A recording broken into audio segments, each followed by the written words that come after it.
Hey Emily, how you doing? Thank you for coming in.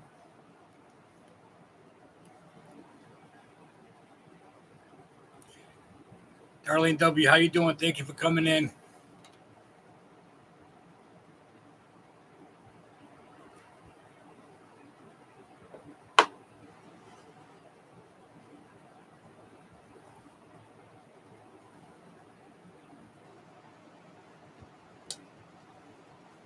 Hey Adriana, how are you? Thank you for coming in. So how's everybody on this Monday?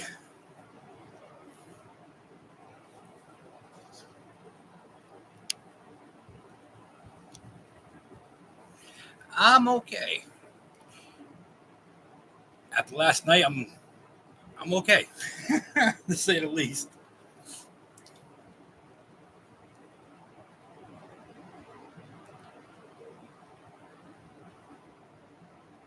Leela, thank you for coming in. How are you?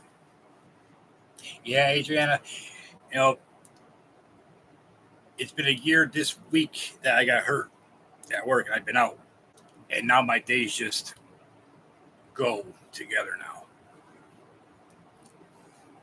And it looks like I'm headed for a secondary surgery now too.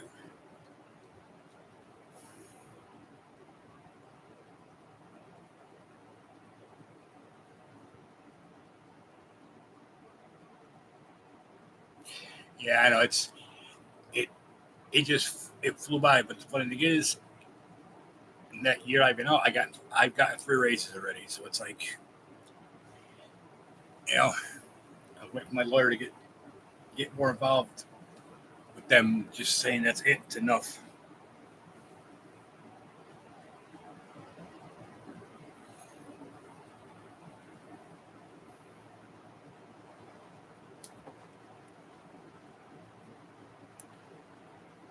We see who else is gonna pop in. We'll get started. Basically, it's just gonna be like a hangout for a little bit, like a Q&A type. I call it my Monday Metal Music Madness thingy.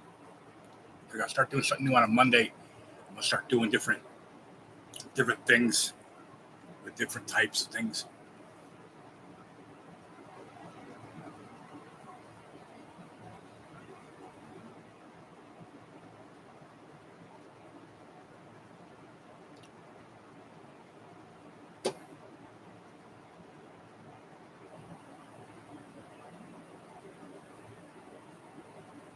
Yeah, I'm trying to. Sorry, I'm looking at my phone or something too. Yeah, I'm doing like trying to do different titles of days and everything. Like when I was doing DJing back in late '90s, early 2000s, it was like it was Monday Night Mayhem. Um, if I did it on Wednesdays, it was like Wednesday Night Warfare or things like that.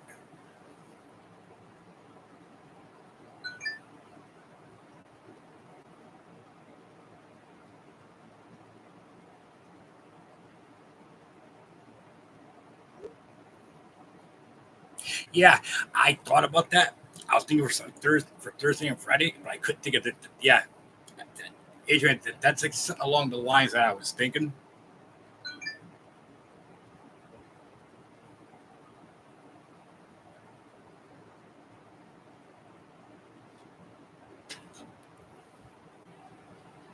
Yeah, I'm just going through a lot of. I just did like another move around of some stuff to fill in some gaps. I'm making some room because I got some new stuff and I got some new stuff coming. So I, I, I think I mentioned that I like to keep at least you know about a gap or two between like the end of each cubby part of it. So I just in case I get something new for like the E's or the F's or whatever, I can just slide one over and slide it in instead of going from the very end of it and working all the way up back to like the D's and the F's. Having 4,200 CDs, it's fun, but when you get new things and you want to put it away, it's not fun.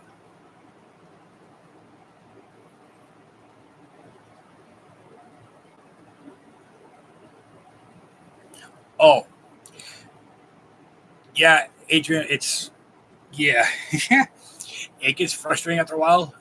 because I have things that are stacked up, and I'm like, okay, let me just put them back in there, and then I realize, okay, I don't have that much, space in each cubby to do it, so it's like I got to start from the very beginning or the very end of it, or sometimes in the middle to work my way back or up. It's not. It's like I say, collecting's fun, but it's a pain. Yo, Ange, how you doing? I got something that I was gonna do last night when I got home, but I was just too tired to say the least.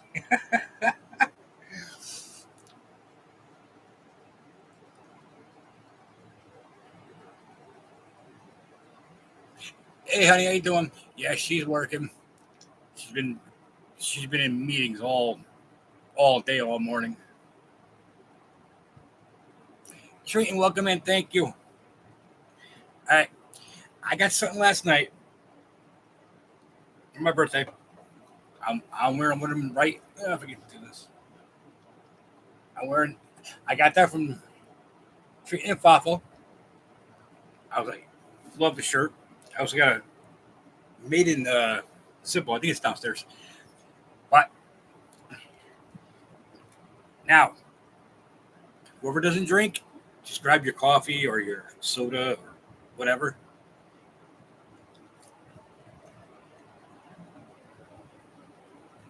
From Ange and Joe and Pafo and treat him. I figured I was gonna do it last night. Well, there you go. See, I wasn't sure. The alcohol just, um, I was gonna do it last night when we got home, but I was just too tired, and I just wanted to lay down and stretch out. Um, I figured, whew, that that'll get you buzzed just smelling it. So,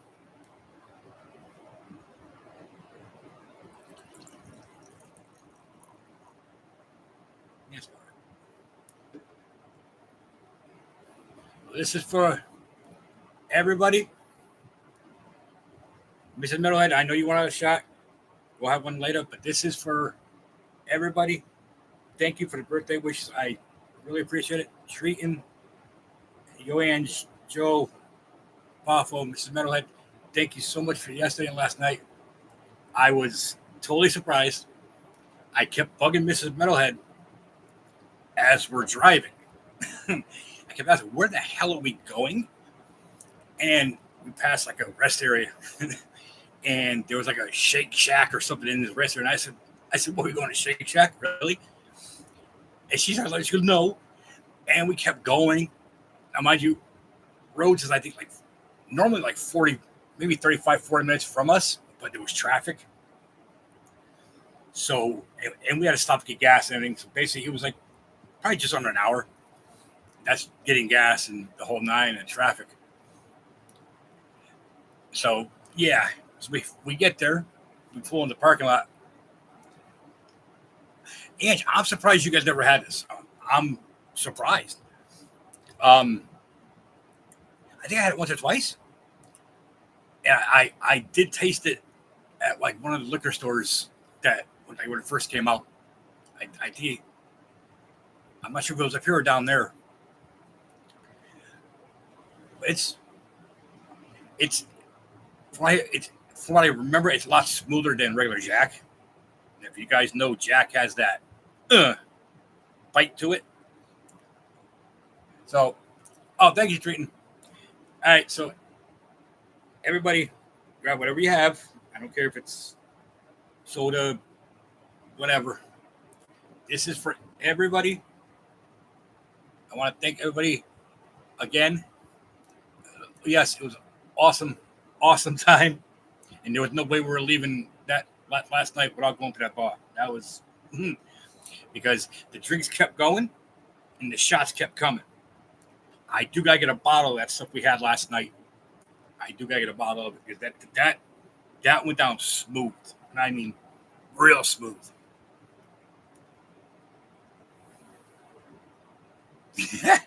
I know when I walked in there, the lady goes right down that way, and I'm like, who? And Mrs. Miller walked ahead of me, and everybody, I literally stopped. I looked to the right, and I looked to the left. There's Treaton. There's Joanne. There's Joe. And then I had some guy stalking me, hiding behind like a little wall boat out. And there's Fafo standing right there. I was like, you gotta be kidding me. Patrick, welcome in, brother. Thank you for coming in. So, just in case, I do have a... Yeah, I put that over there. So, again, salut. Thank you to everybody.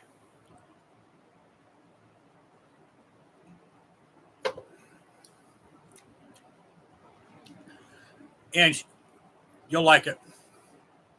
It doesn't have that strong bite that regular Jack Daniels has.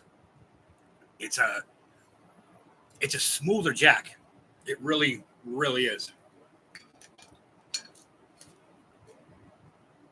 It's definitely smoother than Jack. There it is, people, right there. It doesn't have that it doesn't have that bite at the end that Jack Daniels normally has. You know, that normal bite that, you know, put like an amateur drinker headfirst into a toilet.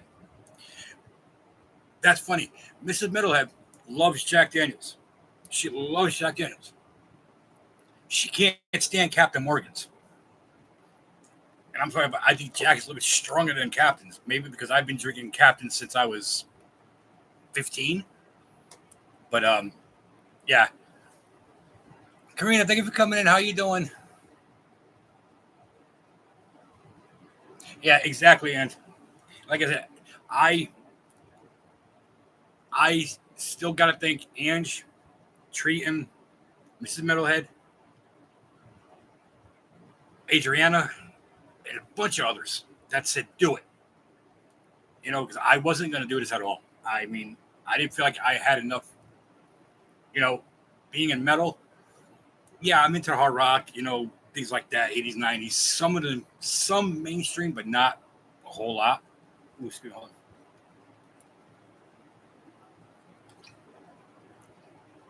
Like I said, it has that little bite. It's good, though. It's real good. I might have a couple more during the stream.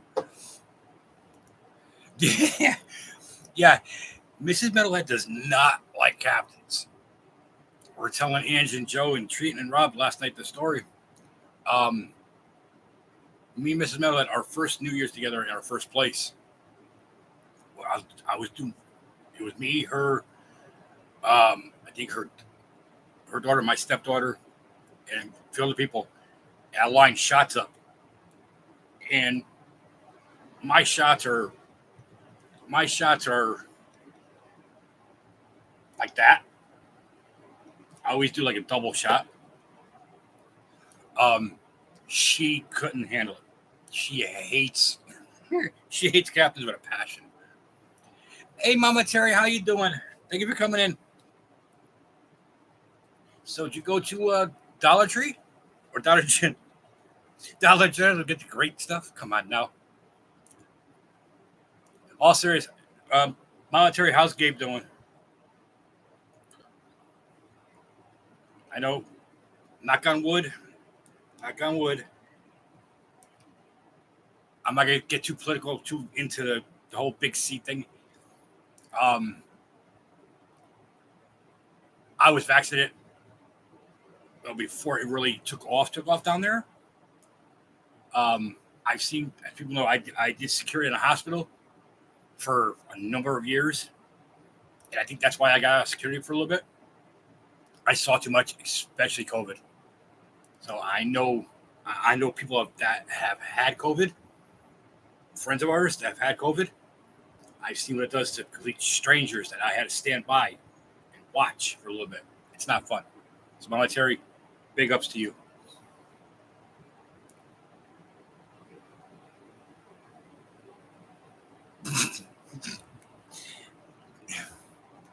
Military. Now, see, if you go to if you go to Dollar Tree, just go to the frozen food stuff. It's right there. You know, it's the same. It's just frozen.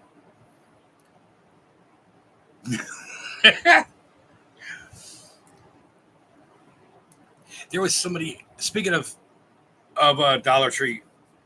There was a Facebook group I follow here in the local area. It's like the local city group. Somebody was asking for Italian food. Well, some chick from East Bumble up there said about Olive Garden. And now everybody knows me. People who call Italian food, people who call Olive Garden Italian food should be smacked, in my opinion. People, Olive Garden is not Italian food. Period. Stop it. Well, somebody asked that. And I basically told her, I said, I forgot what her name was. I said, they asked for Italian food, Italian restaurants. They didn't ask for the frozen food section at your local dollar store. I said, stop. Yeah, so treat like I told you, I have no problem with dollar stores. I get some good stuff from there. That I would rather get from there from other stores. But yeah, that's a running joke. Love you, Mama Terry.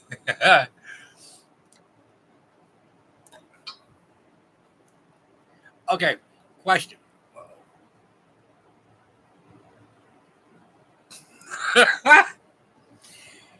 Treat, you got to send her a smorgasbord of Dollar Tree and Dollar General stuff. S. Fields, how you doing, honey? Thank you for coming in.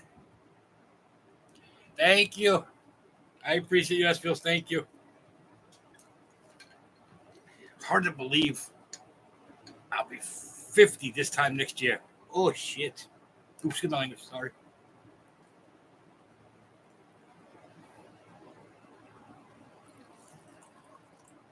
This shit's good. Hey, here's your treat. I'm starting off like I did last night. Roughly around this time too, with the shots. Those drinks last night were on point. I mean, ask Mrs. Metal. I like my captains in Coke to be probably about that much Coke and that much captains in mine. I like my captain's Coke strong, and how the bartender there made them last night was spot on. Big kudos. We would definitely go back there. Definitely. That's if anybody's coming here, like the Lower Hudson Valley, the place to go is where we went last night. I think it's called Rhodes Tavern. This is the first time I've ever been there. Me and Miss Miller have been, looking at different areas. That place is spot on.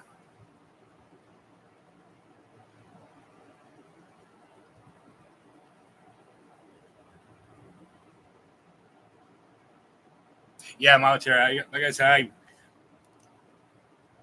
I don't want to get too much into it because I know people have their beliefs about it and this and that. But I always tell everybody not to, get off topic or anything, whatever. I told everybody that didn't believe in it, I would tell them, come to where I'm, come to the hospital ER that I was running at the time. How many times I would call up Mrs. Metalhead from taking a break and talk to her about what was going on with the babies. And I mean, me running outside to a car, picking up a 6-month-old baby who's blue because of the RSV virus. So I'm not gonna get too into it. It's a very touchy subject for a lot of people, which I understand. But I always said to people, stop putting goddamn politics over somebody's health. End of story.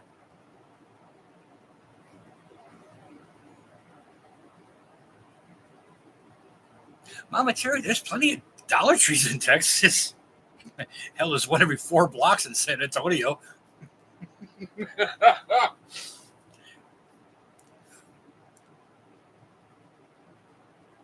Yeah, Mama Tira, I hear you. I hear you.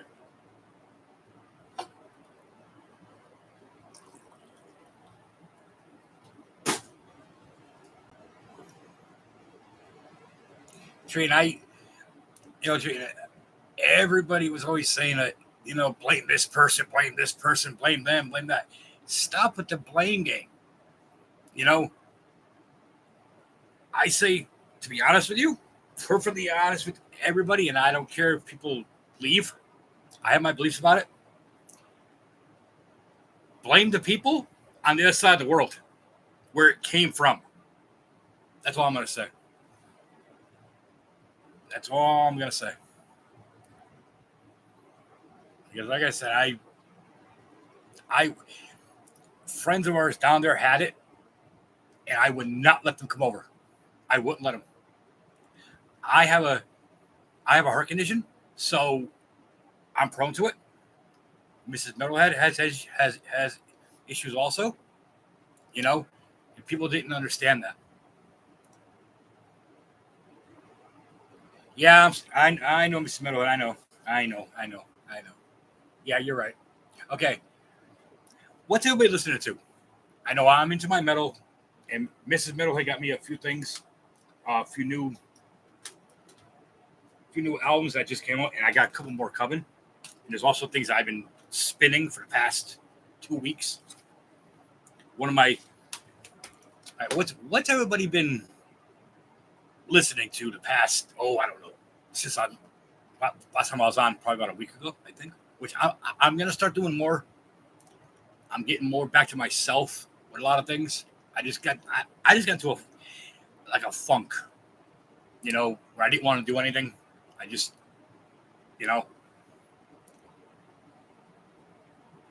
Hi, Adrian. Thank you for turning in. Have a good one. Be safe. Go flex. Go flex.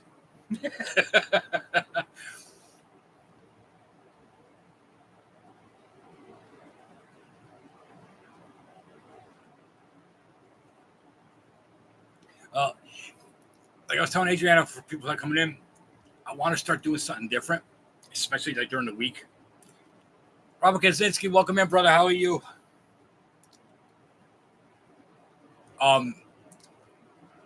Back when I was DJing, like high school, like late '90s or whatever, we used to have different titles for the shows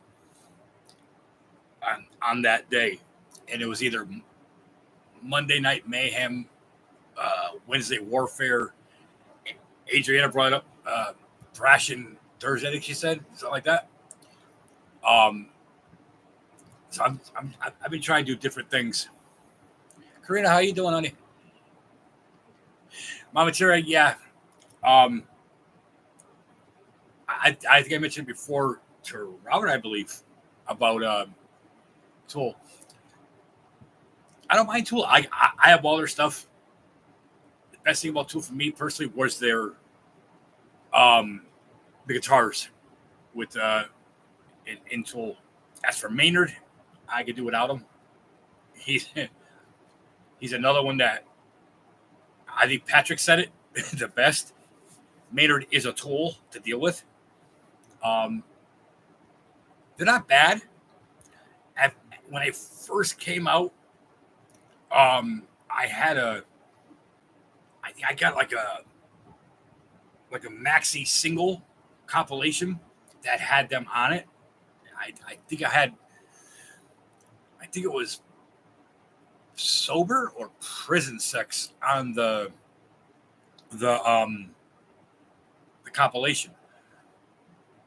And back then, everybody was into them.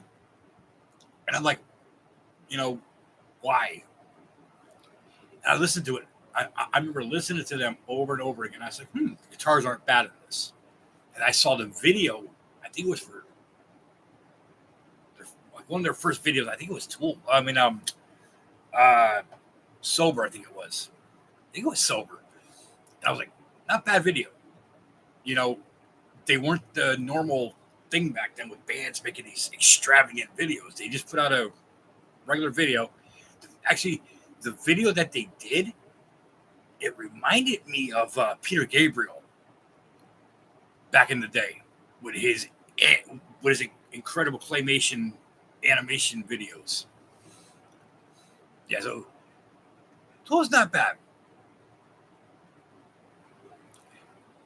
Bob, welcome in, brother.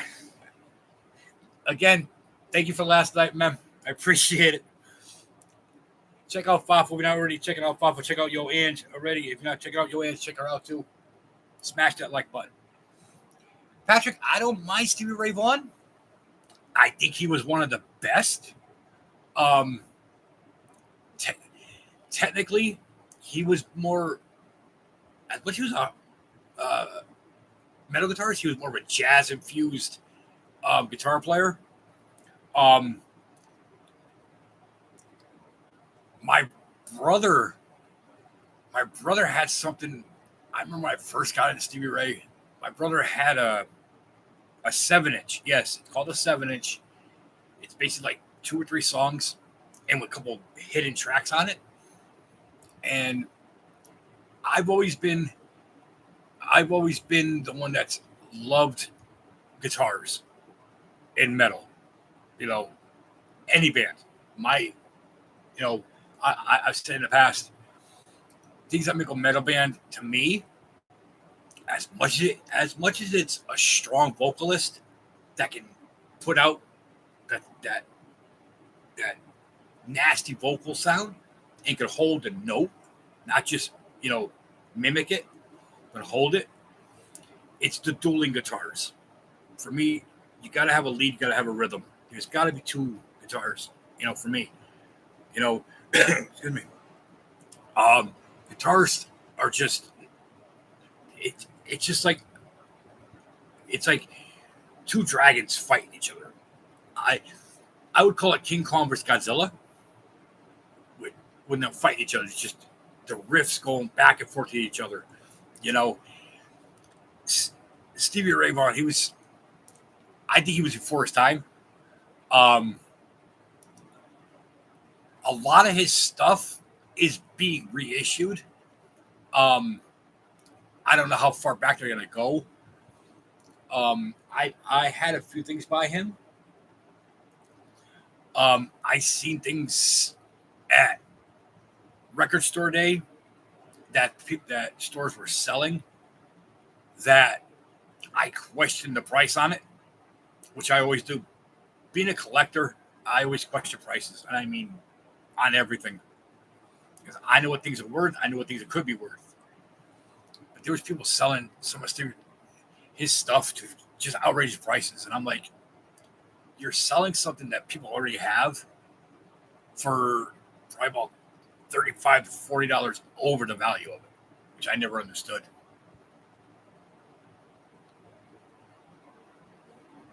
Yeah, Patrick. Yeah, he was a great blues guitarist. I'll hands down, yeah. And a lot of his stuff, if you listen to a lot of different hard rock bands, hell, even some metal bands, you'll hear his stuff in there. You'll just by listening, you'll pick it up right away. His sound had a distinct sound to it. A lot of people compared him to Jimi Hendrix at the time. Hendrix made his own notes, in my opinion. As did Stevie Ray. Hell, I always said Dimebag Darrell, rest his soul, from Pantera, Damage Plan, hell yeah. Dime would take a note and he would spin it. What I mean by spinning it, he would just take it and just warp it to make it his own. And a lot of the greatest guitarists can do that. Some try getting away with it, and it just goes flat for him, in my opinion. There's Monetary, thank you. I appreciate you. It's okay. Thank you. Um, I think it was Din Din that asked me about, for me, what makes a great metal band a metal band. And as I said, the dueling guitars, a vocalist that has heart. You know, I mean, you can get a great band and have a crap singer that's just up there. That's just up there saying words, not putting his heart and soul behind it. You know, um, a lot of people argue with me about this. A lot of people fight with me about this. Perfect example: Jeff Tate, Queensryche, great lead singer, great lead singer. There's a difference. A friend of mine that I follow on Facebook, another collector, said it best. You have lead singers, then you have frontmen. Lead singers are just up there to sing, just to put out notes, move on to the next one. Frontmen control it. Frontmen, frontmen put their heart, their soul into it. Every being of themselves into it. You know, um, Jeff Tate, in my opinion, was just there to sing. For people that don't really know Queensryche, Jeff Tate was not a metalhead. Jeff Tate didn't care about the music. A lot of people don't realize that about Queensryche. Granted, they put out some awesome albums, awesome tracks, especially the first 3-4 albums. Their last album that they just put out without Jeff Tate, with Latour singing, great Queensryche album. Jeff Tate's doing his own version of Queensryche now, much like a couple other bands are doing their own versions of their bands.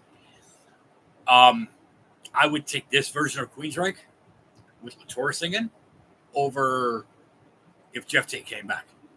Believe it or not, Jeff Tate was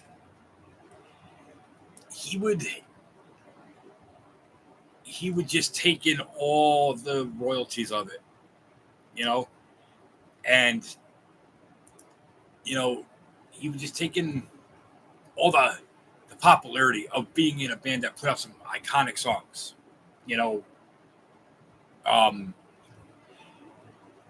It Mind Crime, Jet City Woman. God, there's so many. For him, he should really just, hey, Din, it's okay. I was just mentioning you too.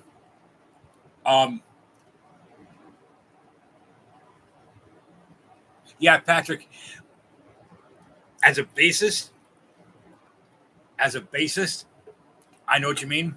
For me, it was Motorhead. Definitely Lemmy. For me,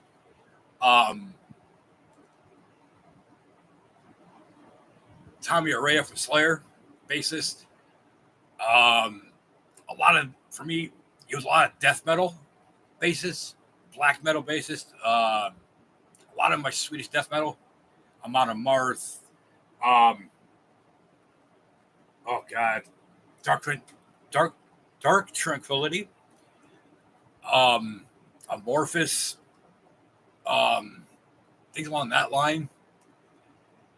Just a heavier, crunchier, non-stop sound of it. And you can tell who was finger picking it and who was picking it. Just by the sound of the chords.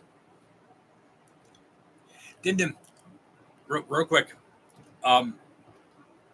you asked me the other day, I think it was you, what makes a metal band a metal band. I was just saying it. Lead singer, as much as it's a lead singer versus a frontman, lead singer takes control of that band, can sing to his heart. He puts everything he has behind it. Whereas a frontman is just up there, standing there. And also the dueling guitars, the rhythm, constantly going back and forth like Godzilla versus King Kong, like I call it, fighting each other. That makes a metal band. Like getting back to Queensryche, they put out some great stuff, but for have Jeff Tate, take all the credit for something, I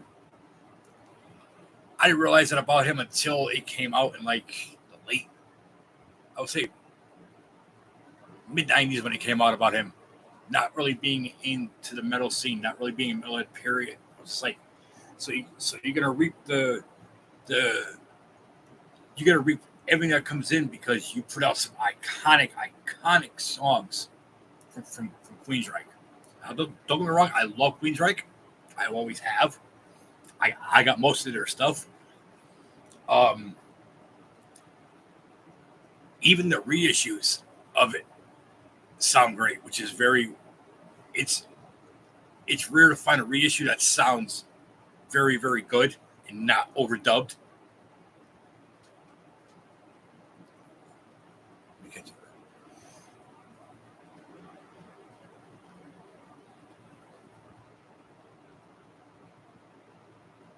I remember Mama Terry Butterfield. That's the one who used to wear it around his neck, correct? And he had like a little headpiece with it. I know. I know. That guy from I forgot his name from Blues Traveler, I think it is. Um, I remember people used to laugh at him because of it. I did for a little bit too, because there was times he almost choked on it. And that's not funny, but it is. Sorry.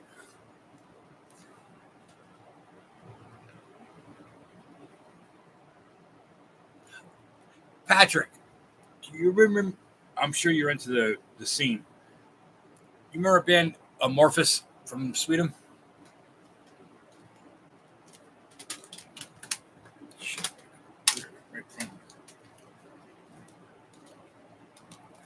Mrs. Metalhead got one of these for my birthday.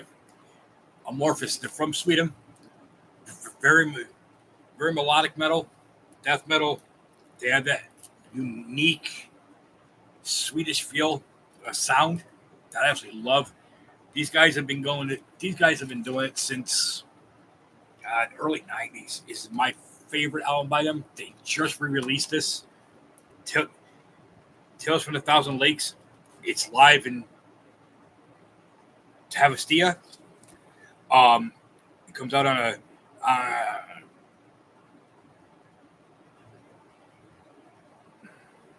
Rain Phoenix Music. It's a complete album, live album. It's done it in its entirety and on DVD. Guys are absolutely an amazing band. There's something about with the Swedish metal, actually any European metal, especially from Sweden, that I absolutely love. It's just they have their own style of like very melodic, guitar oriented, and the vocals are always perfect, especially for a death metal band. It's more like an atmospheric type feel. So I've been into a variety of stuff the past few weeks, especially docking. Huh, I don't know what I've just been on a docking kick for the past 2 weeks. Um, there's just been a whole different barrage of stuff. They call it the dark dark dark tranquility. They just came out with a new one. Um, End time signals. I've been in this band. With this band, I had to go back a couple albums when they first came out back in Jesus '98, I think it was. I had to go back a couple albums, and ever since I've been hooked on them. But it's been, there's so many different areas of metal that's out there. I mean,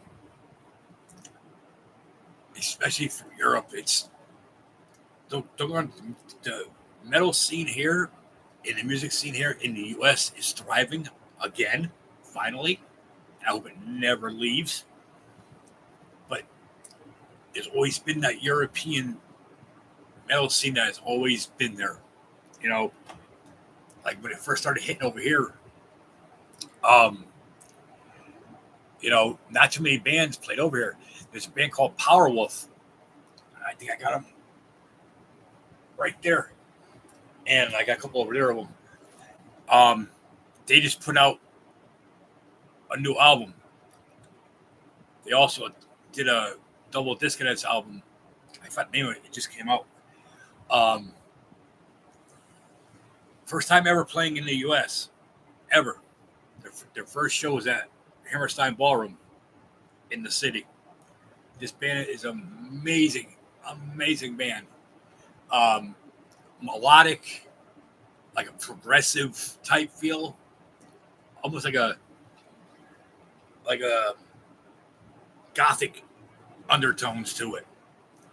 Heavy guitars, great guitar work, keyboards, clean vocals. Man, I mean, I didn't realize that this was their first time playing in the U.S. I was like, I didn't realize it. I thought they played here, before. They never did, but they just played here like I think last year at Hammerstein. Amazing band.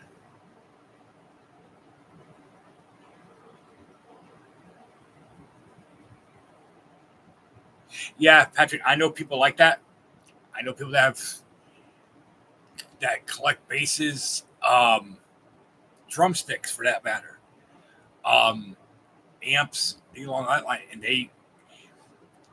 Patrick. That's just like me being collector of CDs and music. It's hard to let go. You know, Pe- people don't realize that. Once you start collecting something and it builds, it's hard to let things go. I always say you could have you could have 10,000 CDs, but to me, it's always quantity or it's always quality over quantity. I know collectors that have 500 CDs, and they say, "Oh, it's not as big as some." I always tell them it doesn't matter how if you have 10,000, it's the quality of it. It's what you love. It's what you want to hear. You could have. I know collectors that have 15,000, and they're into every type of music, and a lot of them just do it to do it. Which, if that's the way you want to go, fine. But it's got to be it's got to be quality of what you have, you know. And that's the thing with guitars. The same exact thing. You can have 15, 20 guitars, but they got to have meaning behind it. You know what I mean? I mean, I see people on on shows like older shows that are showing their collection of basses and guitars and things like that. I'm like, okay, you have about 300 of them. Can you tell something about one of those? You know, I understand people having ones, you know, that were influenced by their favorite guitars, or it's a line of guitars developed by that guitarist or the bassist. Like Dimebag did it with Washburn. Um, Dime also did it with I want to say Crank amps. I believe it was. But I know him and Washburn and Dean guitars had a deal maxed out back in the '90s. And Dime would always bring Dimebag would always bring 8, 9, 10 guitars with him. And there's times when he brought fresh ones that were just made. He would bring that out on stage. You know, it's you gotta have a passion behind it and a love for it, not just to have them. You know, And that's just it's the same thing with, you know, music collectors, whether it's vinyl or CDs, tapes, you know, things like that. I mean, you can have 50,000 vinyl. Okay, do you know what you have? A lot of people just buy vinyl to have vinyl. It's like, know what you're buying, you know, because that's one thing I don't like is people that go to like record store day. Basically, record store day is things that are one offs that labels put out and stores get a certain amount of, and stores sell it. Well, we were down in San Antonio, and there's a place that I used to go to all the time in San Antonio called Hog Wild Records. Little small place, very underground, very underground. I would go all the time, and I was on a first name basis with the owner and the workers there, to the point where he would send me messages or send Mrs. Middlehead messages about things that he just got in, or they would do New Release Friday on Instagram. Well, when Record Store Day came around, he got a lot of stuff, and he would hold stuff not for people to buy, but things that couldn't be sold until Record Store Day. Dude, people going in there and just going through the records. And he had they had everything, you know, oldies, things like that, new things. And people were just buying things. And Mrs. Meadow would ask me, why are they just buying them? Because they're going to flip them. They're buying something for $8, $9, $10. They're going to sell for 30. You know, and that's the people I don't like. That's the people I despise. That they don't know nothing about what they're buying. They just see a name and automatic. Oh, I'm buying this for 10. I can sell for 50. You know, it's dumb. It really is. I can't stand it.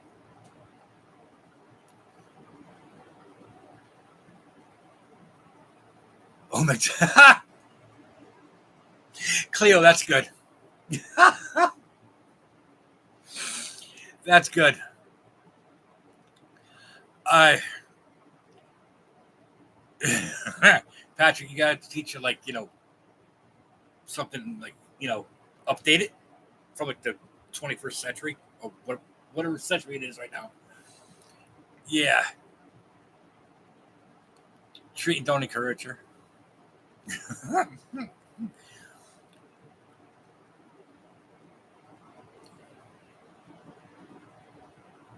Mama Terry, is that an original one? Because I know somebody that has something similar to that. And that's guitar, correct? If I'm not mistaken.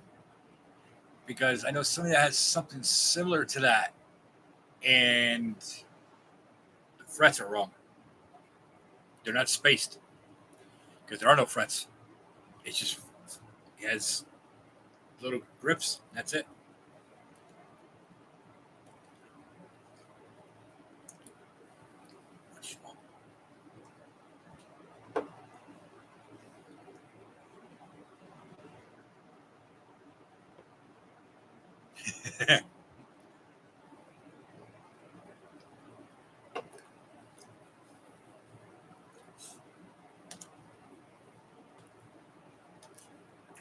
Yeah, but I've been, like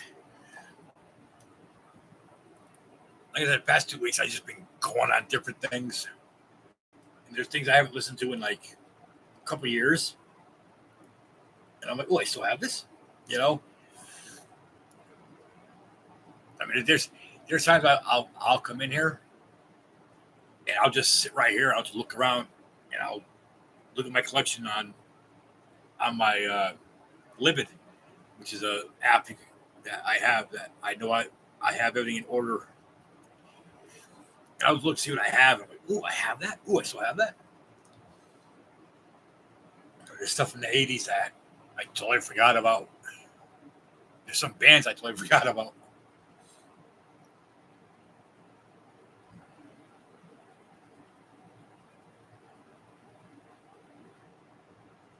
Treating, I think everybody's has had a farmer's daughter once or twice.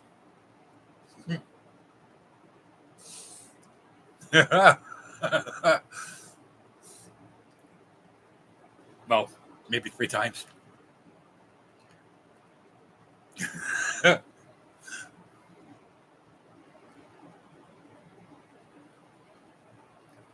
You know, those those farmers' daughters are really hush hush.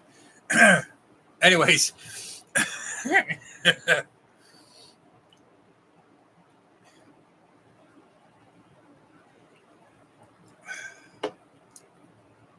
guys, this is really smooth. You gotta try it. I'm I'm on my third shot of this, and it's smooth. Yeah.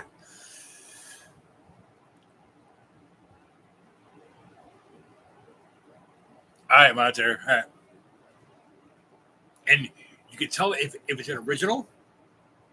If you look inside, um, a lot of times they'll stamp it on the outer part of it, inside the wall. It will say right there, or very top of it, like this second or third setting strings. There'll be a little stamp, and on the keys itself. I've seen those go for quite the penny at auctions. Somebody tried to sell it on eBay years ago for, I think it was like 3-4 grand, and he had a number of bids, and all of a sudden it disappeared. 2 weeks later, it came back on as a resale of it. So somebody, either he put it back up because it wasn't selling, or somebody bought it from him and flipped it.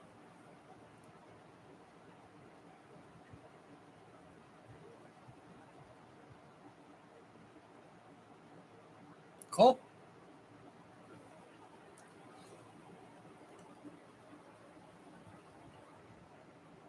Yeah, but I'll tell you, I remember too. He could have bought it when it was original. Not saying it's not original or anything, but there were so many of those mass produced back then. A lot of times they lost count of them, and there's been so many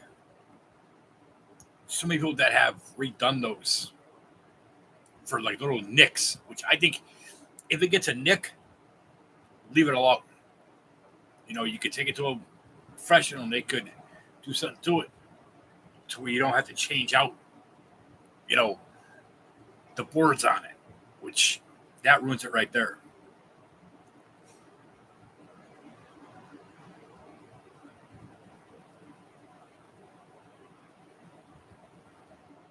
Again, everybody coming in, just smash that like button for me so the word gets out. Like I said, I'm trying to go further with this. You know, and I know I felt like I said, I fell to a funk, you know, with everything. I'm trying to get doing it more. I'm getting some more ideas in my head for what I want to do. Um, Especially like certain titles of certain days for certain shows. Like I have, you know, Ange, Trian, Fafo, Mrs. Metal, and a few others that said just keep doing it. Don't stop. Do it. You know, having the support system that helps. You know, and taking out little notes. You know,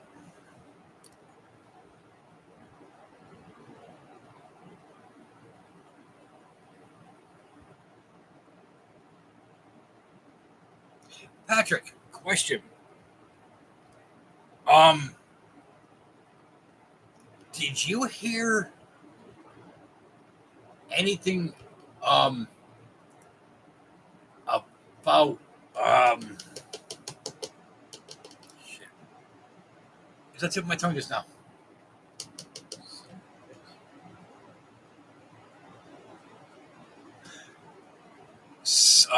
Soundgarden. They were supposed to be putting they're supposed to be putting out a box set from Soundgarden. I don't know how true it is. I saw it on some site that I follow. And there's people talking about coming out like late 2025, 2026. I was wondering if anybody else heard it. I did not. I've been looking around. I haven't heard it. Oh, another thing. Has anybody heard the latest Motley Crue disaster? If if you tuned in to my last stream, I mentioned it.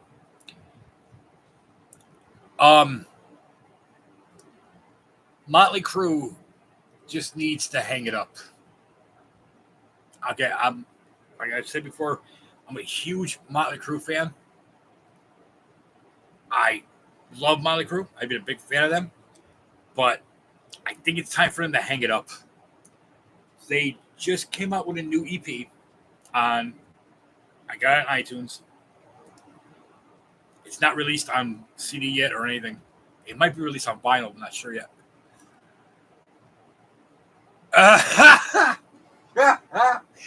Patrick, thank you. Okay. For anybody that doesn't know, Motley Crue just released the EP. One of the songs that they did, it's not a bad song. Hold on. Just so I get it right. The EP is called Canceled. It's a 3-song EP with a couple of videos that they put on it for their upcoming release. One of the songs that they did called Dogs of War. Pretty good song for them. Pretty good song. I like it. What I didn't like was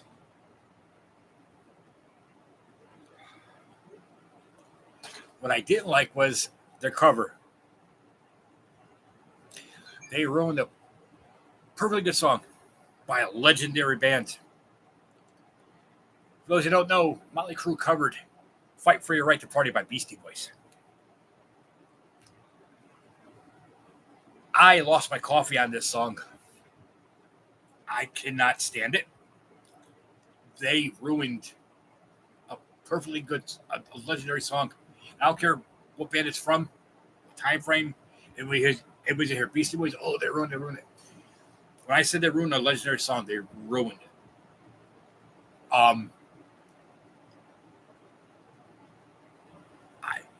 Crue has done cover tunes in the past, and they've done great. All right, they covered these past songs from certain artists, and they were great. This song they should have left alone. When Patrick, yeah, when I heard this song, I said, they did what? I literally, Karina, no joke, I'm looking up. It's on iTunes. And if you follow them on Instagram, it's on their site on Instagram. I listened to the song 6 times in about an hour. The first day it came out, I said, "Are you serious?" A friend of mine went to see them yesterday or the day before at Mohegan Sun. I think it was Mohegan Sun, one of the casinos. I always get those two confused. While Queensryche was playing in the place called the Wolf's Den. Yeah. He even said it's a shit show. I wish John 5 would leave Motley Crue and go back to either Manson or Murder Dolls. Once he was, I know he was at Manson for a little bit. Leave Crue. please. I mean, you got Vince Neil and two other people. The other two are just.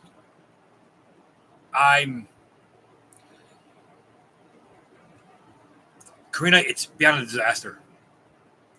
It's. I understand bands covering other songs. That's been going on for decades. And there's some bands that have done great cover tunes. I mean, great. For instance, Slayer covered Iron Butterflies In-A-Gadda-Da-Vida back in the day for the Less Than Zero soundtrack back in '86. Phenomenal cover. Slayer also covered a couple of Priest songs. Phenomenal covers. Megadeth on their first album covered These Boots.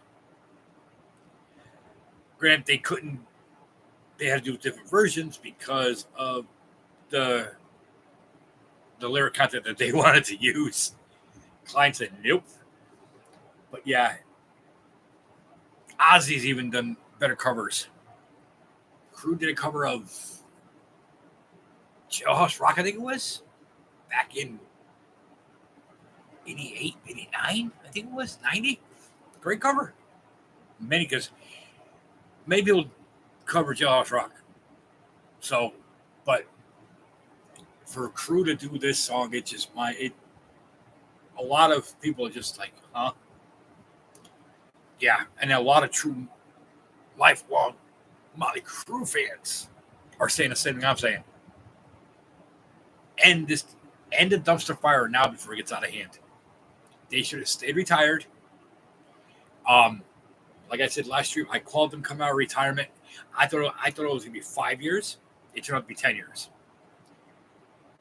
When I heard this song that they did, a Beastie Boys covered it, I shook my head. I'm like, why? I don't know what they're trying to prove or who they're trying to impress with this, but I think they have overstayed their welcome too much now. And I love Motley Crue. All right, I've been a Crue fan for a long time. You know, for them to do this, it's Karina. It's more of it's disasters being polite about it. No.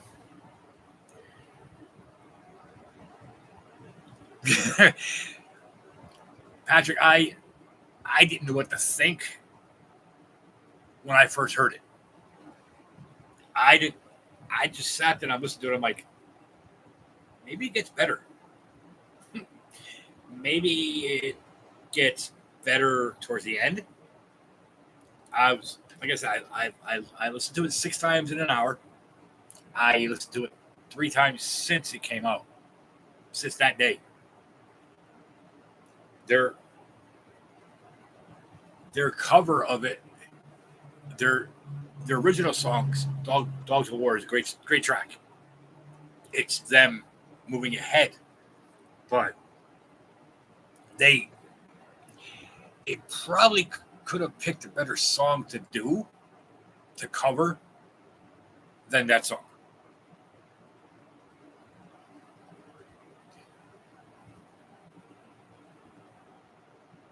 Yeah, as Phil, it is, but when you have an artist, a band of Crue's magnitude, Crue's height, popularity, when they do something so mind-blowing, so head-scratching, you're like, what? You know, for them to do something like that, it's just, it leaves fans to think, is this really the end of them? Is this what they've become because they can't do what they used to do? Because face it, like I said about Metallica,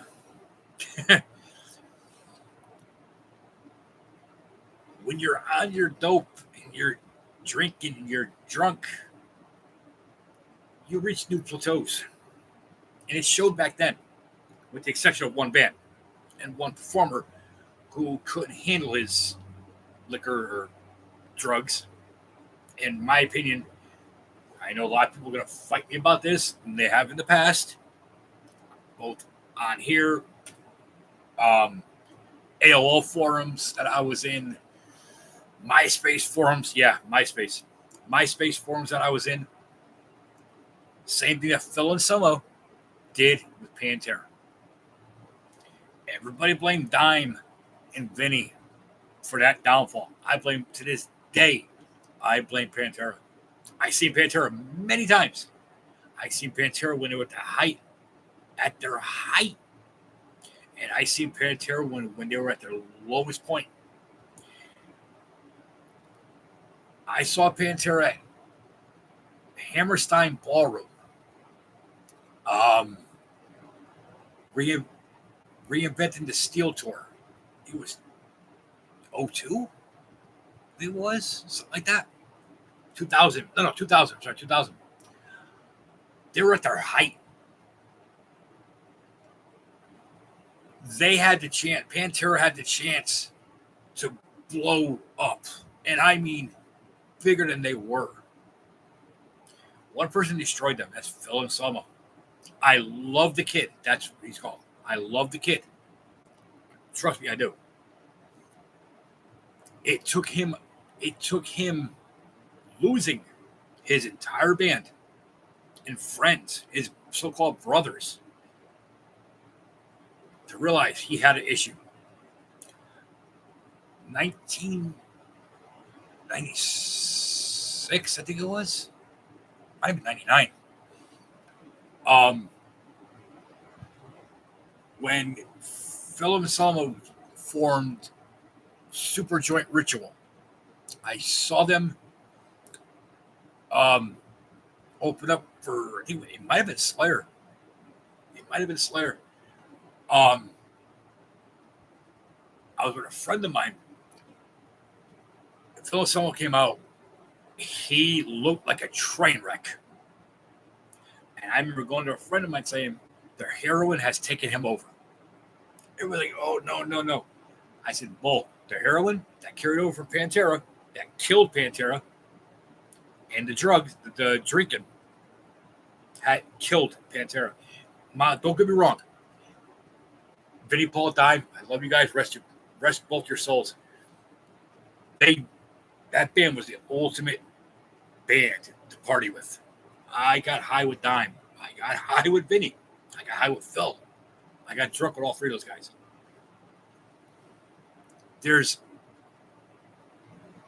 If you ever come across Pantera, their home videos, watch some of their home videos.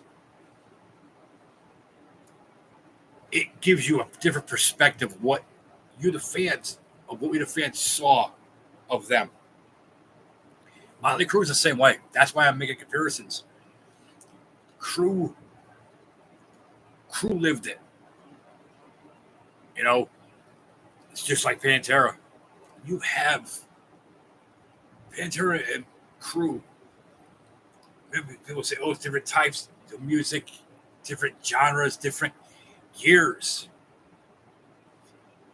They were at that same level, in my opinion. Pantera just could have gone so much further. It's just they didn't know how to handle it, getting big.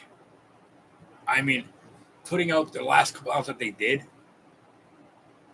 they were reaching new levels that they didn't think they could.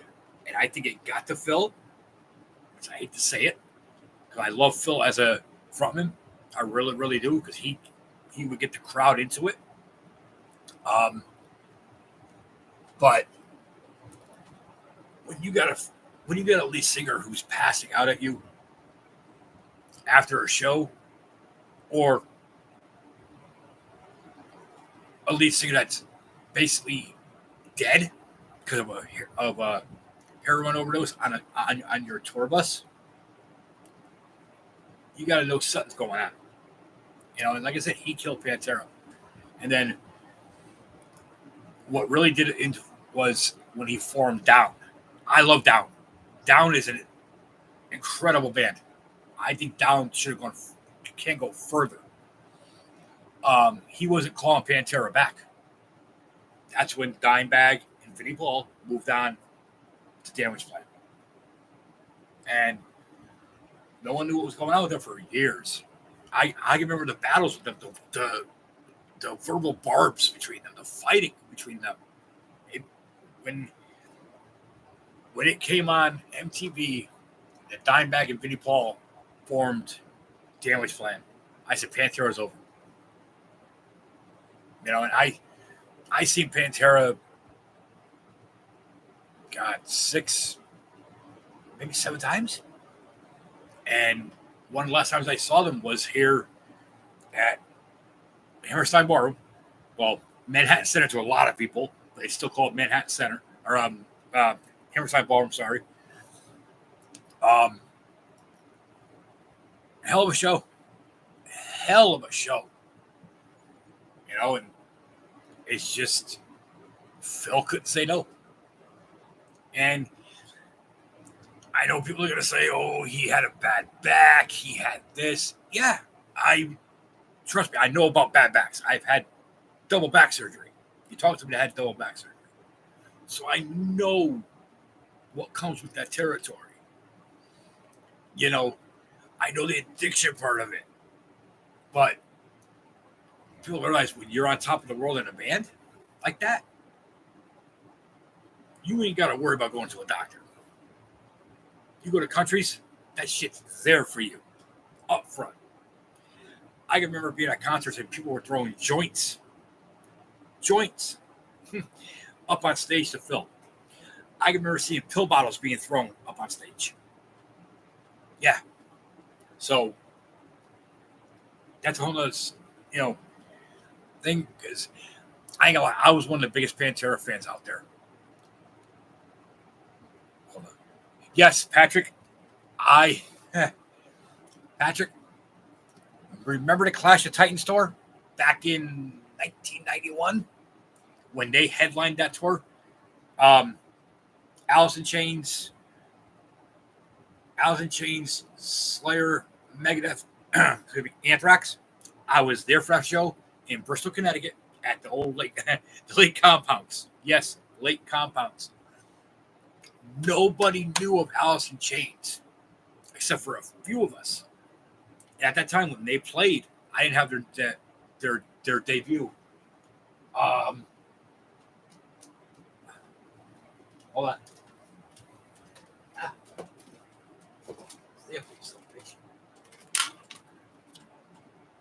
Right there. One of the greatest albums ever written. Alice in Chains, first album, Facelift. This album is so utterly underrated. And I mean underrated. When these guys first came out, nobody gave them a chance because they didn't, for that tour with Slayer, Megadeth, Anthrax, they didn't fit the bill. They did not fit the bill. And they, when their release, the first album, or the first video single was Man in the Box. If you look on here, you'll see the original video for this. MTV made them cut some things out. Great. I'm sorry, Lane Staley, love you, miss him to death. Another one taken too early because of the needle. Lane Staley is and will always be one of my favorite lead singers. I don't care what anybody says about him. Alice in Chains, one of my favorite bands, one of my favorite lead singers. Taken way too soon, gone way too soon. Patrick, yes, when I saw them, they opened the show up. A lot of people were just sitting around, BSing, drinking, whatever walking in and out of the area. If anybody has ever been to the lake compounds, the old lake compounds in Bristol, Connecticut, you remember they had the stage, They had a wooden fence going around the entire part of the stage area. Well, it was all age show. And at a music park. Okay? People were questioning it because you had Slayer, you had Megadeth, you had Anthrax. You had, at that time, the top 3 out of the top 4, which the big 4 is Slayer, Megadeth, Anthrax, Metallica. All right? Clash of Titans, you had all age show. Alice in Chains came out, and I'm telling you this right here, right now, I was floored. They controlled that crowd. Everybody in that crowd was zoned in on them. Whoever wasn't a fan of them that day, that next morning they went out to their like back then it was either Strawberries, Graf Wadman, FYE, Coconuts, whatever, any record store, Sam Ash, Virgin, any big one had this album. They turned so many heads. They were a whole part of that grunge movement. I tell everybody, I can't stand Pearl Jam. I put Pearl Jam completely out of the category of grunge. Completely out. My favorite bands for grunge, Alice in Chains, Soundgarden. Right there. There's a couple others, but definitely Alice in Chains and Soundgarden. Hands down. Alice in Chains, I've been a fan of Alice in Chains since the very, very beginning. Like I said, I miss Lane. He put his heart and soul behind everything he sang and everything he did. Yes, Patrick, I saw that. I was supposed to go to that recording of that album and that show. They filmed that album, that unplugged album, and that special on MTV right here in the studios in Manhattan. In Manhattan or East Harlem, one of the 2 studios. I was supposed to go to that recording. It snowed that day. We had a bad snowstorm. It was like snow and ice. That unplugged album is one of the best unplugged albums ever. And I mean, ever. You see the true Alice in Chains. You see the true Lane Stanley. Hands down, top to bottom, it was one of the best bands ever, in my opinion. No matter what, I don't care what anybody says about them or thinks about them, they put their heart in everything. Jerry Cantrell, my opinion, one of the best guitarists, period.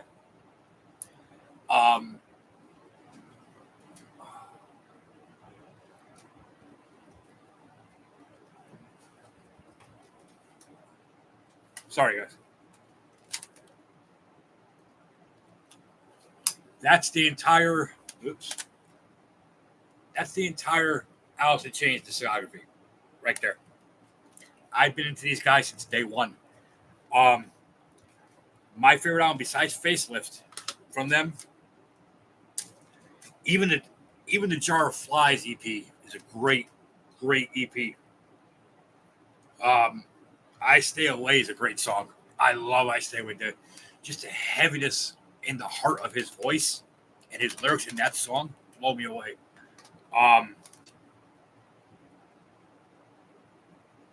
The original title, Alice in Chains album, great one. The best of Nothing Safe, which has like 3 or 4 different unreleased tracks, or not tracks, but unreleased recordings. Oh, Patrick, right there, MTV Unplugged, one of the greatest unplugged albums ever. And then their 4-song EP, Sap, with that legendary song "Got Me Wrong." This this EP is one of the hardest ones to find. They've they I guess Alice in Chains was so disliked.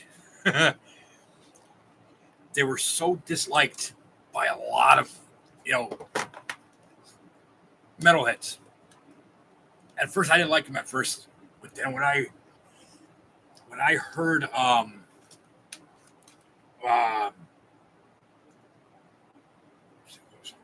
"Bleed the Freak," my favorite song uh, off of Facelift. "Bleed the Freak" is my favorite song by them. When I first heard that song, I was like, "Who are these guys?" And I didn't get their album until I saw them. The next day, I went to I forgot which place it was, and their album was all over the wall. Back then, you went to record shops, they had up and coming artists, their CDs on the wall. Or if there were big tours back then, they had the CDs of every band on that tour up on the wall so people could see them. Yes, but Alice in Chains, superb. One band I wish, you know, Lane didn't pass away.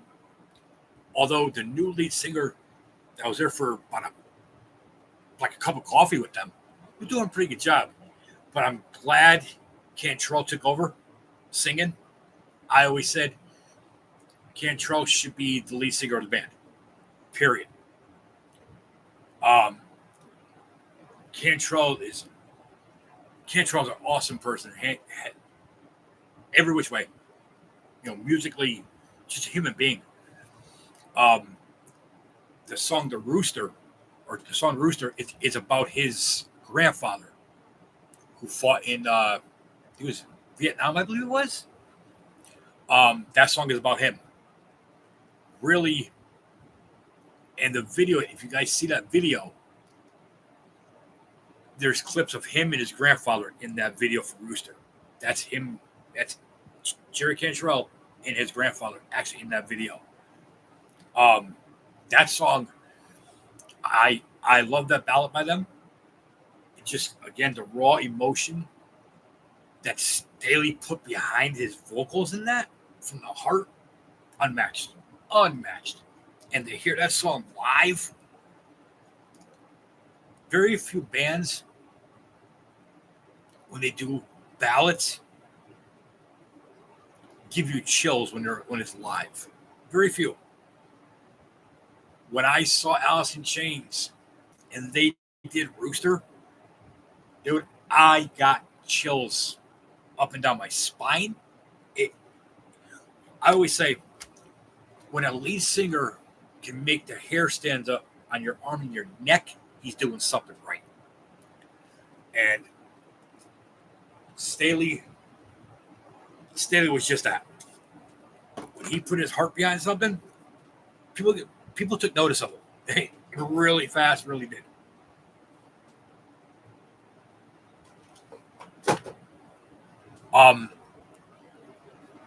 Chris Cornell was another one, but I think the popularity got too much for Chris.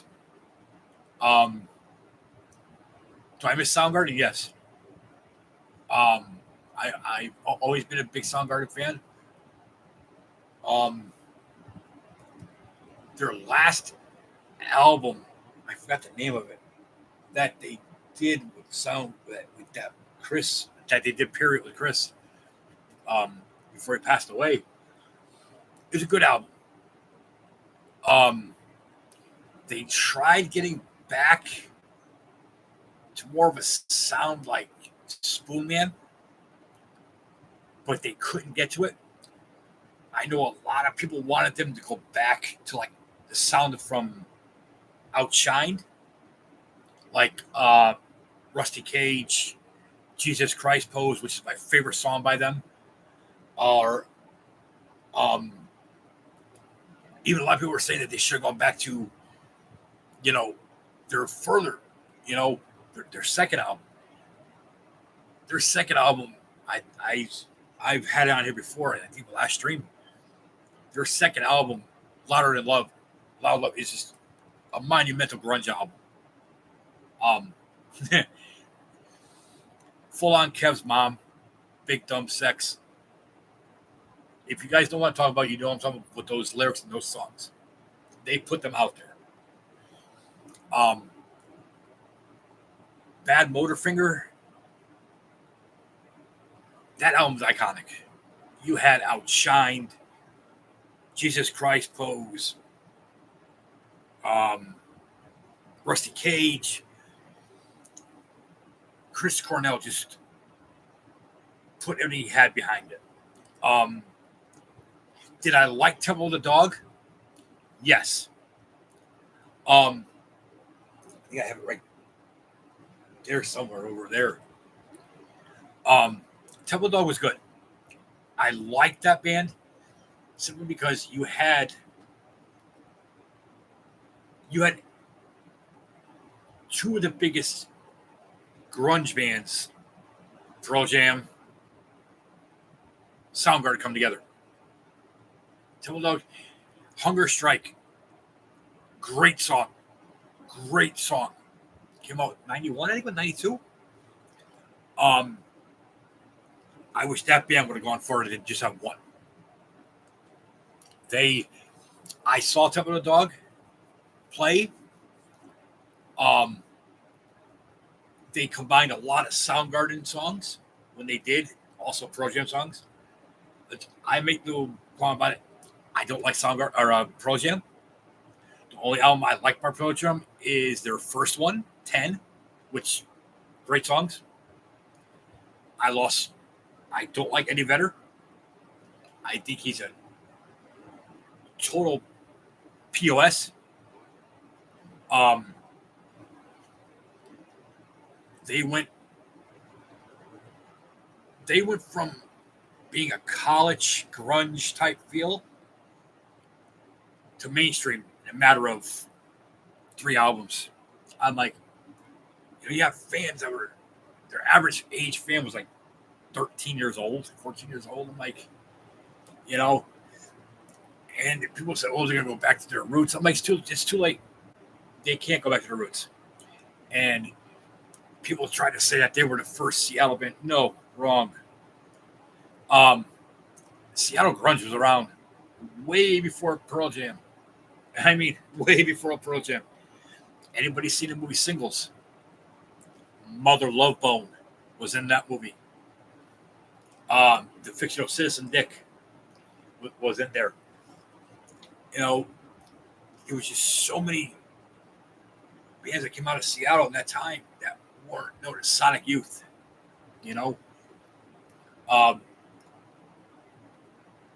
That whole era of grunge, I'm glad it ended. I'm glad it did.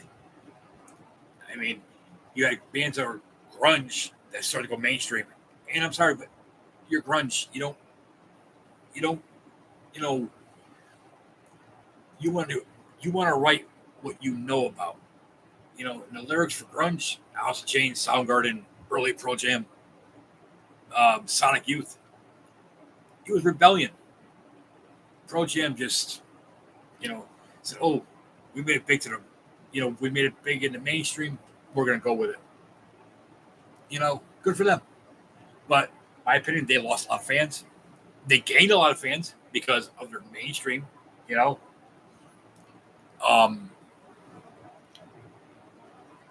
That first Pearl Jam record, 10, it's called. Good album. That's probably the only album that I like by them. Their second one, was it Versus or whatever the hell it was? They had the farm animal on it, the goat or the sheep, whatever.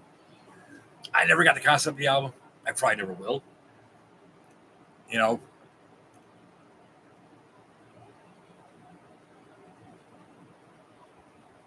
RFD, it's the same thing. It's the same thing. They started off as grunge. Grunge was way before Pearl Jam. Look it up. mid 80s. Look up the bands who came out of Seattle. Pearl Jam was nowhere near it.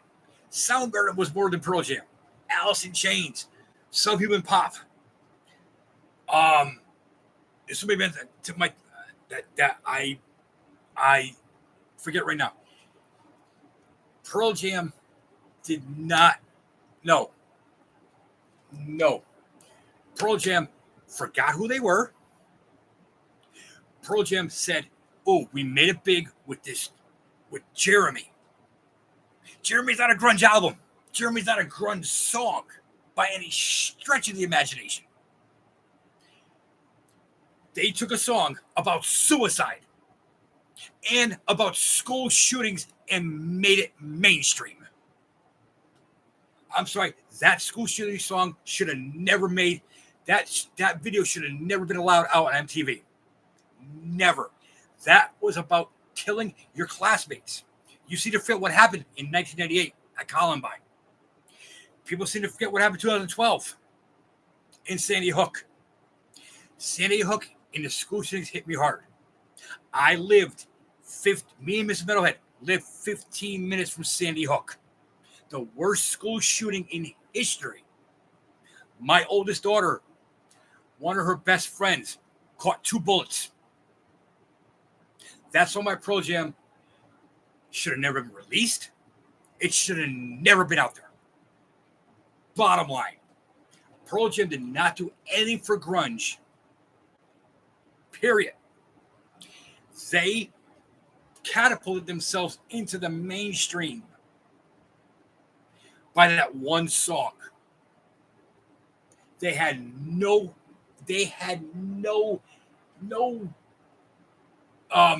push with grunge into mainstream. Grunge was around way before. Sorry, RFD. I disagree with you, and I will disagree with you to no end on that, brother. Trust me. Soundgarden, Alice in Chains. Alice in Chains never strayed away from who they were.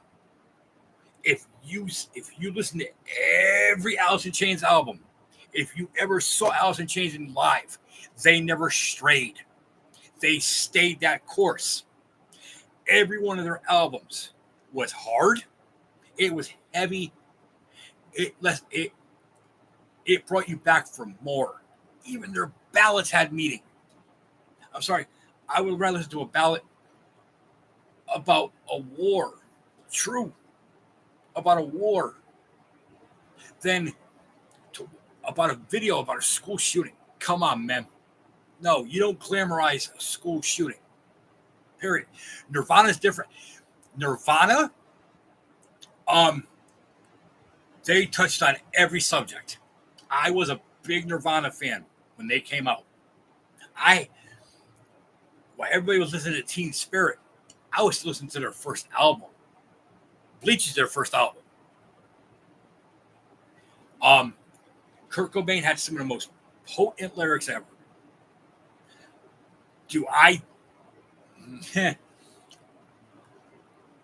I still say Courtney played a big role in him dying. I still say it. Courtney Love played a big role in him dying. And I don't care what anybody says about that. Courtney Love was money hungry because her little wannabe underground grunge band, Hole, or whatever the hell it was called, was exactly that, a hole. It wasn't going nowhere, and it didn't. She had two, three singles off that first album. It ain't going nowhere. She wanted Kurt Cobain. She wanted all his money. She wanted all his fame. Granted, they have a beautiful daughter. And I still say to this day, all the royalties, all the money that Nirvana still gets should go to their kid, not to Courtney Love. No. Courtney was in movies. Courtney was in Sons of Anarchy for a season and a half. playing a school teacher. Come on now. I no. If Nirvana, they Nirvana started to go mainstream, but they were like that from the very, very beginning. They didn't just, gradually. Nirvana jumped right into the mainstream with Teen Spirit. Like I said, their first album was Bleach back in 88, 89. So why everybody was still figuring out who Kurt Cobain was, Novoselic was. You have a drummer who was a big metalhead, whose best friend was Lemmy. Watch the Motorhead home video. 99% son of a bitch, 10% MF or something like that. What you call it? Dave Grohl? Dave Grohl is in that video. Dave Grohl and Lemmy were close friends. Dave Grohl was more of a metalhead than he was anything else. Anything. That's why when he formed Foo Fighters, everybody drafted and said, give him a couple years. He's going to form his own metal band. Look what he did 4 years ago.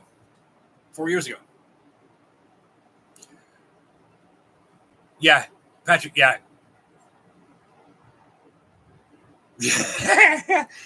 RFD, see, that's RFD. That's the joy with me being a metalhead.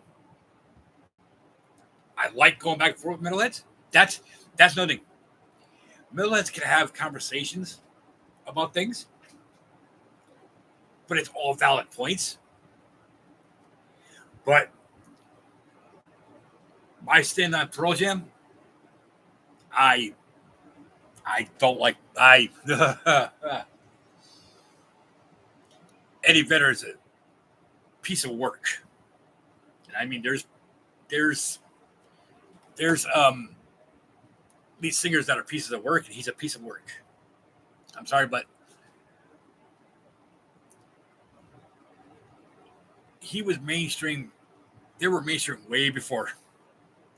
Soundgarden stayed the course until Super Unknown came out. That's when they started to go. Because Bad Motorfinger, that was grunge. That was underground.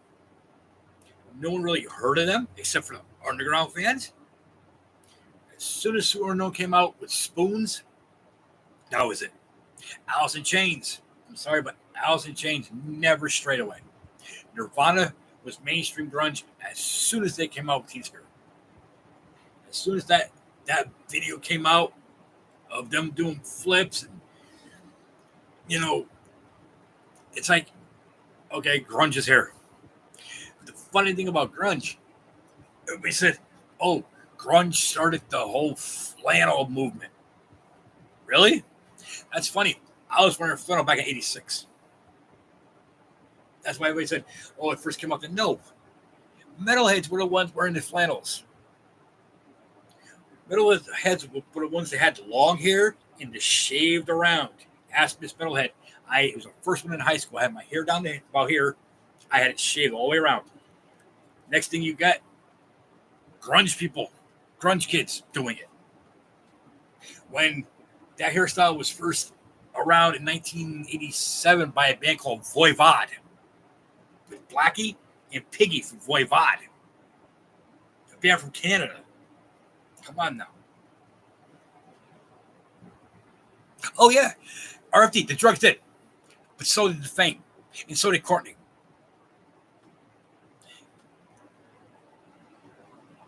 Kurt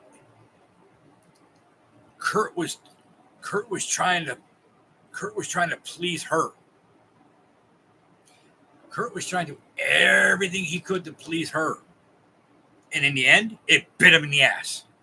Because he was trying to please her. Her album tanked. All right? Her music career tanked. And she's doing movies. in sitcoms or what have you, it wasn't taking off.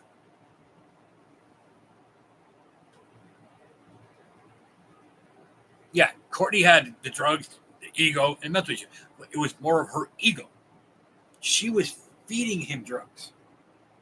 She was feeding him things, and no one wanted to listen to it. No one wanted to see it. Chris Novoselic did. You know, why is he Chris in a band today? Come on. You know, it's just so much from back in that era, that style of music. It just when a band gets that big, that quick, off of 2-3 albums and a 3-song EP, Lithium. Come on, Been a Sun.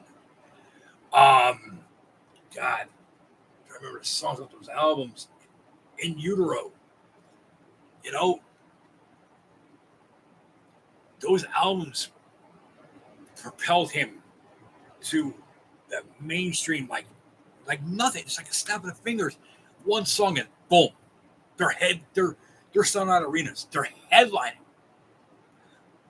How are you headlining all of a sudden when you were just playing a fucking 500-person club in Seattle?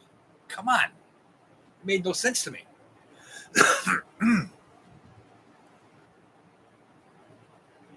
But there's no Patrick. It's the same thing. Their first album was Pearl Jam's first album was damn good album. I'll give it that. They had the grunge feel, but that second album and then the third album just turned. And they just, again, follow that lead. It happens in the mainstream. It happens in the mainstream with bands. They get big. They get popular. Your fan base is 15, 16 years old. It's going to take off. You know? That's why I'm lucky to have been around in the 80s, in the early 90s, when metal decided to go up. But metal's always been that that secret society type, as I call it. That little get together. Whereas you get grunge. I'm sorry, but grunge falls in the mainstream for me. Now, you talk about early grunge, real grunge, Sub Pop, which came out of Seattle, 86, 87, 88. That's grunge. That's the true Seattle grunge pop, the grunge punk scene. And I've been into metal since 8 years old, 7 years old. You know, I've seen bands rise, I've seen bands drop, I've seen bands completely just fall off. You know, and it's just Nirvana, there's so much about them, you know, especially Courtney. There was rumors about her, and Chris Novoselic going around. There's rumors about her and a couple of record execs. There's rumors about why did Nirvana get signed to a multi-year deal when they were still working off a single deal. You know, they get signed to a big label. A lot of people said Courtney had a lot to do behind the scenes with a lot of big people. I'm sorry, but you weigh the facts on things and the opinions. The facts are going to outweigh the opinions by 10 to 1. Yeah, Patrick, I said it before. I'll say it again. 80s, 90s music. 80s, 90s was the best eras, hands down. 90s propelled so many bands, so many types of music, of metal. I always say metal was like a small tree in the 80s. And by late 80s, early 90s, it grew and just branches now everywhere. Um, you had the best year in thrash metal, '86, with the iconic Slayer Rain and Blood album, which will never be touched by any metal band. There'll be no band to put out what Slayer did. In '86, '86 and '88 had some of the most incredible releases. You had '86, you had Slayer, you had King Diamond, you had Creator, you had Testament, you had Exodus, you had Maiden from over in Europe. Here in the States, you had so many big names coming out with these iconic albums. Um, '88, you had Slayer with South of Heaven. You had Testament, Exodus, Flotsam and Jetsam, King Diamond. You had Return Merciful Fate. Um, you had Mucky Pup. Mucky Pup's another band that no one knew of in the '80s. You know, that hardcore punk thrash crossover type. You know, Mucky Pup's one of my favorite of all time. Um, you had Motorhead, '86 and '88, putting out albums that today people are going back to. You had Megadeth's first album, or actually Megadeth's second album, come out, Peace Sells. Then following year, you had So Far So Good So What by Megadeth, which started to tell them. 1990, you had the best Megadeth album to date. It's my favorite by them, Rust in Peace. Rust in Peace is an iconic album, hands down. And that's when you started the '90s. That's when you had a fight between thrash metal, and grunge. You had grunge on top. Thrash was right here.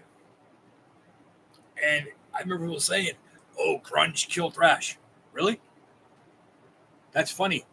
Where's grunge? Where's thrash? Where's death metal? Here's grunge. Thrash and death metal way up here.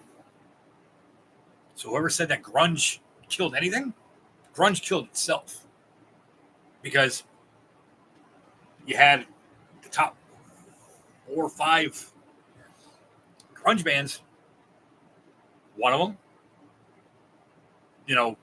sad to say, ended because of Kurt Cobain dying. Pearl Jam, wannabe grunge, in my opinion, decided to say, we're going to go more mainstream rock than anything and take off and leave our roots behind. And then try to come back with a live album that's not like a demo live album that's not like crap. You have Alice in Chains that never faded, in my opinion. Soundgarden did their thing. It's a shame what happened to Chris. Did they start going mainstream? Yes. But 80s and 90s, by far. Yeah. Patrick, yeah. I remember, God, me and my brother, 8 years apart. So,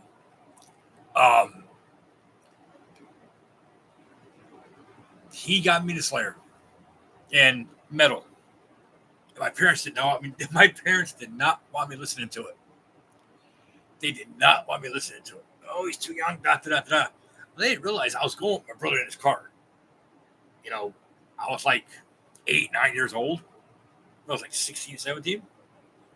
We're going in his car listening to Slayer, Exodus. Back then it was Saxon, Twisted Sister, Witchfinder General, Maiden, Priest. So, yeah, by mid 80s, I was blaring Slayer in my room. Exodus, Testament, God, you name it. Destruction, Devastation, Fate's Warning, who I absolutely love, Creator, Sadist, Sodom, Solstice. There's so many bands, but it was just like these were the bands that weren't being played on your normal MTV. As I always said, metal never went away. Metal will never go away. Metal likes this. I think Kerry King said it the best. As much as I question Kerry King's motives right now, when Metallica was taking off, with the Black Album and all their videos and the ballads and everything, Slayer said, he was asked, do you feel you might have pigeonholed yourself, or put yourself into a corner compared to Metallica? Kerry King said, quite frankly, honestly, I don't think so. I like my little corner. It's nice here. Slayer has always been the pinnacle of thrash metal. The pinnacle. Metallica never, even the first two albums, Kill 'Em All, Ride the Lightning. Hell, even for that matter, my favorite album by them, Master of Puppets. Slayer's album, Rain and Blood, their third album, mind you, is the best-selling thrash metal album, hands down. Then, yeah, I think a lot of us metalheads were. Posters, blaring the music, people could tell us to stop, but we never did. It's a way of life. I've always said about metal, it's a way of life. It's a secret society. Like I said in one of my last streams, you see somebody walking down the street and they're wearing like a Slayer shirt or an Exodus shirt or even an Overkill shirt. You don't got to say nothing. You just look at them. They know. We know. It's all about that unity. Which a lot of types of music do not have. I'm sorry. A lot of these types of music that are out today, they don't have it. They never will. It's all about the green with a lot of bands and a lot of the industry. That's why I cringe when I hear a lot of these, pop or mainstream bands. It's like, and then people don't realize 95% of their samples are metal bands. And yes, the metal bands do get asked for if they get sampled, and they get royalties, but still. Cypress Hill, who I absolutely love. I love Cypress Hill. Cypress Hill's second album, I think it is.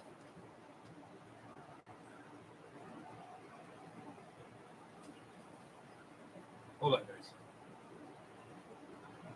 Cypress Hill's second album, yeah, here it is. Cypress Hill's second album, track 2, second track. Does anybody know who they're sampling on that song? They're sampling Black Sabbath, The Wizard. So many. Yeah, but Ange, exactly. Thank you. Okay, thank you. Exactly. Punk and metal. If you look in the 80s, there's so much influence in metal bands with punk. Exactly. Flannel was relevant with metalheads and the punk, especially the 70s and 80s punk. Especially the 70s and 80s. I'm talking GBH, Descendants, The Clash. That's all punk. That's why when people were wearing it in the 90s with grunge, no, you did not. No. Flannel's been around for decades. What are you talking about? Mrs. Metalhead could tell you because she was still my flannel all the time in high school, along with my leather jacket. She was still my leather and my flannels all the time. You go in my closet, I got probably about 15, 20 flannels I wear all the time in the wintertime under my leather.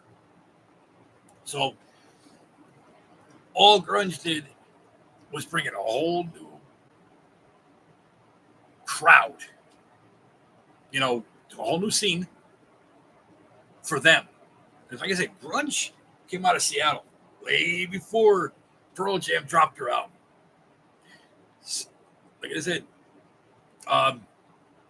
Soundgarden was all part of that whole sub pop movement in Seattle way back in the early 80s, mid 80s with Sonic Youth. There's a whole movement over there before that all that 90s came about with grunge. And again, whoever said, grunge killed thrash, okay. That's why we're still going. Where's grunge? Being played on top 40 now. It's like, come on. Give me a break with that.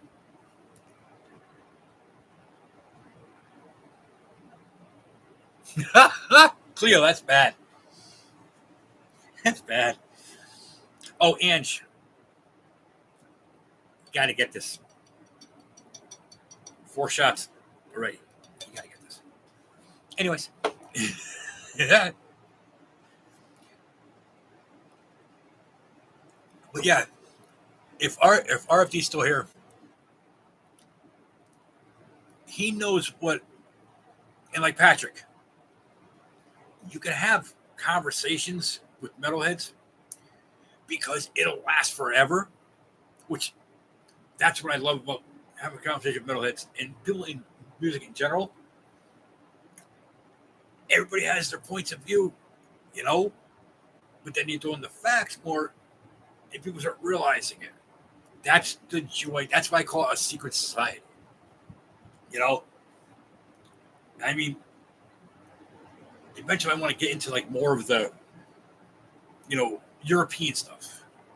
The more underground, as we still call it. Because there's bands. There's flannel underwear. I can picture Joe like rocking a mullet, down the head, a little, Hell, I can picture Fafo rocking it,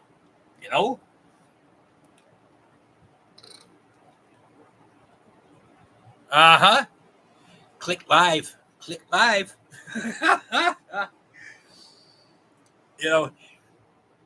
But yeah, that's one thing I never had.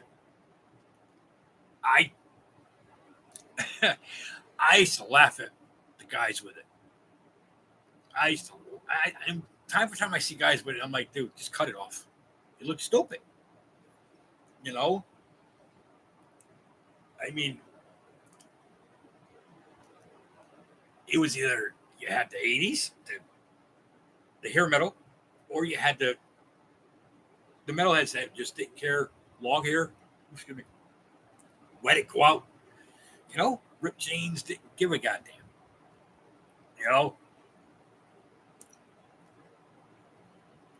Now, Ange, was this, how far back was the hair?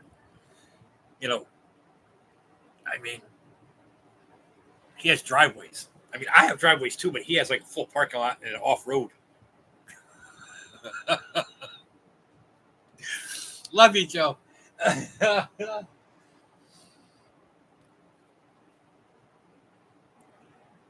Yeah, it was college.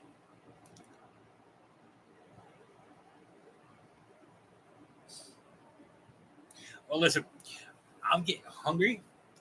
I want to thank everybody that came in for the just listening and talking. I love it. I actually love it, especially if they have different opinions on it. This, that. That's what makes a conversation a conversation. Whether you're into it or not, you believe it or not, there's so much music. There's so much metal, even in the mainstream. Here goes my internet. Don't do this to me now. Well, listen, I want to thank everybody. I'm probably going to be, what's today, Monday? I'm going to try going tomorrow. I have an appointment tomorrow. I have an appointment Wednesday. Lucky they're not early enough. I'm definitely going to try to go on more, especially during the week. I want to thank everybody again. Thanks everybody for birthday wishes. I deeply, deeply appreciate it. With that, remember what I say, if you're going to do something, make it count. Guys, salut.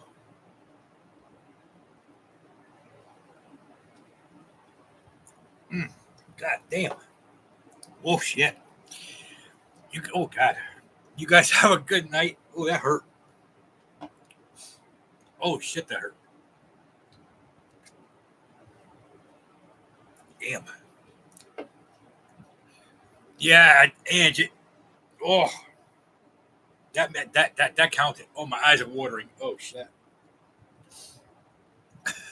All right, guys. Thank you so much for tuning in. I will catch you on the next stream. Have a good night. Be safe. Love you guys. You gotta do something. Make it count. Metal said, thank you again. Later. I'm out.